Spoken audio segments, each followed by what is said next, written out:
Welcome to Arrays 101. Array is a data structure that can store a collection of elements in specific order. Every element has a unique index associated with it. The indexes start from 0 up to the very last item in the array. Every programming language has a different syntax of declaring and defining the arrays.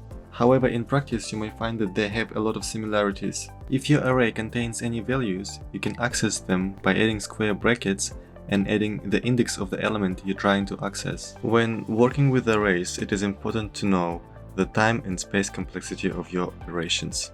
If you try to append a new element to the array or delete the last element of the array, then the average, best and worst time complexity is always going to be 1. But if you will try to insert or delete an element at a specific index, then the average time complexity is going to be n. There is many more operations you can do with arrays, for example searching for an element, copying an entire array, resizing it, concatenating two arrays. Some programming languages provide a fixed array capacity. That is why you may find additional data structures like array lists for Java and vectors for C++.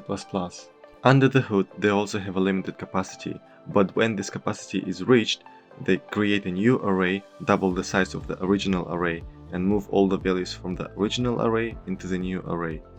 So this makes an add operation to potentially be big O of n time complexity, as you move every element into another array. Other programming languages like JavaScript make their arrays very efficient natively. For example, you do not have to provide a fixed capacity for your array, and if you have a lot of unused values, let's say you have 1 million of unused values, it's going to convert your array into a hash table with key value pairs, so that you do not have to allocate 1 million slots of unused memory. Thanks for watching. Please like this video and consider subscribing to my channel. I heard a lot of great things about it and I think you're gonna enjoy it. You can go to the next video now.